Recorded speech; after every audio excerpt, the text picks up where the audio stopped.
नमस्कार साथियों, स्वागत है आपका आपके अपने YouTube चैनल पर।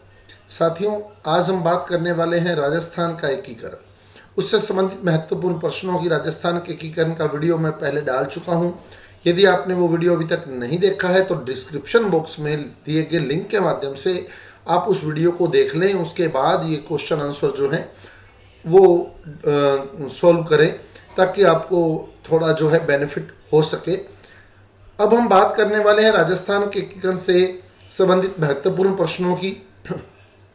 इसमें जो प्रश्न हैं उनको थोड़ा मैं डिटेल में भी आपके बीच एक्सप्लेन करूंगा, क्योंकि कुछ बातें ऐसी हैं जो वीडियो के अंदर मेरे द्वारा नहीं बताई गई हैं, वो मैं यहाँ प्रयास करूंगा कि आपको क्लियर हो सके। तो चलते हैं हम हमारे आज के वीडियो राजस्थान का एकीकरण संबंधित प्रश्न। राजस्थान के एकीकरण की प्रक्रिया कितने चरणों में पूरी हुई? तो बड़ा सिंपल सा क्वेश्चन है। राजस्थान का जो एकीकरण था वो कुल 7 चरणों में पूरा हुआ था। 7 चरणों में पूरा हुआ था। पहला चरण 18 मार्च 1948 और अंतिम चरण 1 नवंबर 1956। तो 18 मार्च 1948 से लेकर 1 नवंबर 1956 तक एकीकरण की प्रक्रिया जो है वो 7 चरणों में पूरी हुई थी। उसके बाद अगला क्वेश्चन, राजस्थान के एकीकरण की शुरुआत कब हुई थी? तो राजस्थान के एकीकरण की शुरुआत, अब वैसे तो पहला चरण 18 मार्च 1948 को है, लेकिन अब एक बार ऑप्शन देख लें। पहला ऑप्शन 15 मार्च 1948, दूसरा 17 मार्च 1948, तीसरा 28 मार्च 1948 और चौथा 25 मार्च 1948। यहाँ हमारा आंसर होगा 17 मार्च 1948। इसका कारण क्या था? इसका कारण यह था कि 17 मार्च 1948 को जो चारों रियासतें थी, अलवर जो पहले चरण में सम्मिलित हुई थी, अलवर, भरतपुर, करौली और धौलपुर, इन चारों रियासतों ने हस्ताक्षर कर दिए थे 17 मार्च 1948 को विलय पत्र पर। इन चारों रियासतों ने हस्ताक्षर 17 मार्च 1948 को ही कर दिए थे, लेकिन जो उद्घाटन किया गया था वो 18 मार्च 1948 को किया गया था। इसलिए इस चरण का और जो नाम रखा गया था वो भी 18 मार्च 1948 को ही मत्स्य संघ रखा गया था। तो शुरुआत तो यहीं से ही होगी थी जब चारों रियासतों के राजाओं ने विलय पत्र पर हस्ताक्षर कर दिए थे। तो 17 मार्च 1948 को चारों राजाओं ने विलय पत्र पर हस्ताक्षर कर दिए थे, इसलिए एकीकरण की शुरुआत 17 मार्च 1948 से मानी जाती है। नेक्स्ट, राजस्थान राज्य नाम कब अपनाया गया? तो इसको अपनाया गया था छठे चरण में, 26 जनवरी 1950 में। 26 जनवरी 1950 में इसको बिल्कुल संवैधानिक रूप से अपना लिया गया था, लेकिन जो औपचारिकता इसकी जो औपचारिक रूप से राजस्थान नाम जब अस्तित्व में आया था तो वो 30 मार्च 1949 को आया था। औपचारिक रूप से तो आया था 30 मार्च 1949 को, संवैधानिक रूप से अपना लिया गया था 26 जनवरी 1950 को। तो 30 मार्च 1949 को ही औपचारिक रूप से नाम अस्तित्व में आ गया था। इसलिए वर्तमान में हम राजस्थान दिवस जो है 30 मार्च को ही मनाते हैं। वर्तमान राजस्थान दिवस 30 मार्च को ही मनाया जाता है। उसका कारण यह है कि राजस्थान नाम जो है उस समय औपचारिक रूप से अस्तित्व में आ गया था, और इसको अपनाया कब गया था? 26 जनवरी 1950 को। तो तीसरा प्रश्न हमारा, राजस्थान राज्य नाम कब अपनाया गया था? तो 26 जनवरी 1950 को अपनाया गया था।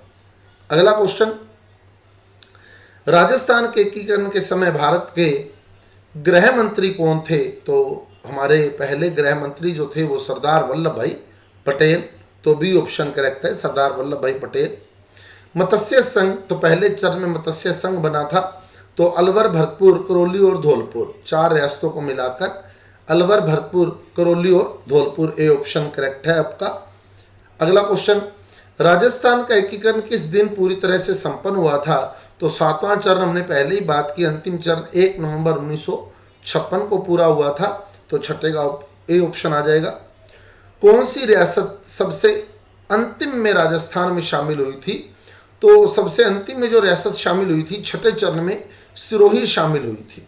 सिरोही लास्ट में, हालांकि अजमेर शामिल हुआ था, लेकिन अजमेर रियासत नहीं थी, अजमेर केंद्र शासित प्रदेश था। तो अच्छा क्वेश्चन है। जल्दबाजी में हम लोग अगर अजमेर अटेम्प्ट कर जाते हैं तो वो गलत हो सकता है। अजमेर जो है वो चीफ कमिश्नरी प्रांत था, केंद्र शासित प्रदेश था। रियासत जो है वो सिरोही थी, जो सबसे अंत में शामिल हुई थी। तो 7वें का डी। अगला क्वेश्चन, मत्स्य संघ की स्थापना कब हुई थी? मत्स्य संघ की स्थापना पहले चरण में 18 मार्च 1948 को उद्घाटन किया गया था। अगला क्वेश्चन, राजस्थान राज्य के गठन के समय, यानी जब राजस्थान राज्य का गठन किया गया था तब इसकी राजधानी कौन सी थी? तो राजस्थान राज्य के गठन के समय जो राजधानी थी वो जयपुर थी, जयपुर। राजस्थान राज्य पुनर्गठन अधिनियम कब लागू हुआ था? तो 1 नवंबर 1956। राजस्थान राज्य पुनर्गठन अधिनियम 1 नवंबर 1956 को लागू किया गया था। राजस्थान के एकीकरण की प्रक्रिया को किस ऐतिहासिक नाम से जाना जाता है? तो राजस्थान के एकीकरण की प्रक्रिया को राजस्थान यज्ञ बोला जाता है, और राजस्थान यज्ञ नाम जो है इन्हें दिया था जैन रायन व्यास ने। एकीकरण की प्रक्रिया को राजस्थान यज्ञ के नाम से जाना जाता है, और ये नाम जैन रायन व्यास द्वारा दिया गया है, राजस्थान यज्ञ। अगला क्वेश्चन, राजस्थान का कौन सा क्षेत्र भारत सरकार मतलब केंद्र सरकार के प्रत्यक्ष नियंत्रण में था और बाद में राज्य में मिला? तो अजमेर मेरवाड़ा।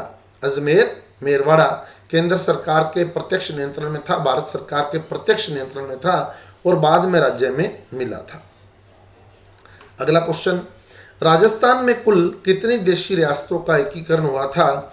तो राजस्थान में कुल 19 रियासतें, 3 ठिकाने और 1 केंद्र शासित प्रदेश था, यानी टोटल 22 हो गए। 19 रियासतें, 3 ठिकाने और 1 केंद्र शासित प्रदेश, लेकिन रियासतें जो थी वो 19 थी। अगला क्वेश्चन, राजस्थान राज्य के निर्माण की औपचारिक घोषणा, तो मैं पहले ही बता चुका हूँ, औपचारिक रूप से राजस्थान जो नाम है वो कब अस्तित्व में आया था?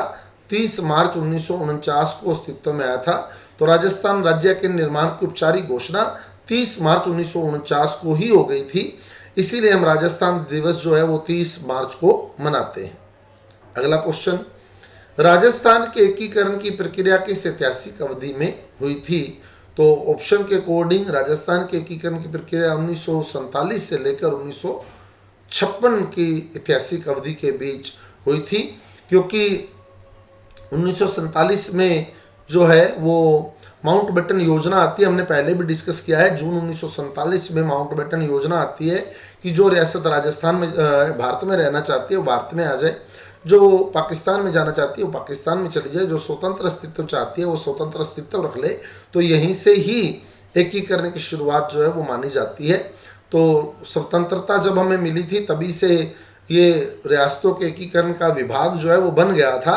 तो 1947 से 1956 तक ये ऐतिहासिक अवधि मानी जाती है। राजस्थान एकीकरण का तीसरा चरण जब हुआ था तो किस रियासत ने विलय किया था? तो तीसरे चरण में उदयपुर ने विलय किया था पूर्वी राजस्थान में। पूर्वी राजस्थान में 10 रियासतें थी और तीसरे चरण में उसमें उदयपुर भी शामिल हो गई थी, तीसरे रियासत के अंदर उदयपुर। तो तीसरे चरण में उदयपुर रियासत ने विलय किया था। मैं फिर क्लियर कर दूं, वीडियो मेरा डाला हुआ है, डिस्क्रिप्शन बॉक्स में दिए गए लिंक के माध्यम से आप वीडियो देख लें, फिर क्वेश्चन क्लियर करें तो बड़ा आराम से आपको क्वेश्चन क्लियर होगा। अगला क्वेश्चन, राजस्थान एकीकरण की प्रक्रिया का तीसरा चरण कब संपन्न हुआ था? तो पहले 3 चरण जो है वो 1948 में हुए थे। बड़े बढ़िया तरीके से मैंने आपको बताया था कि पहले 3 चरण 1948 में, फिर 2 चरण 1949 में, फिर 1 चरण 1950 में और 1 चरण 1956 में। तो यह तीसरा चरण पूछा गया है तो 1948 में हुआ था। अगला क्वेश्चन, मत्स्य संघ का विलय राजस्थान में किस चरण में हुआ? तो मत्स्य संघ जो है वो राजस्थान में 5वें चरण में आकर मिला था। पहले चरण में तो इसका गठन हुआ था मत्स्य संघ का, और चौथे चरण में वरद राजस्थान बना था, और 5वें चरण में वरद राजस्थान में मत्स्य संघ को शामिल किया गया था।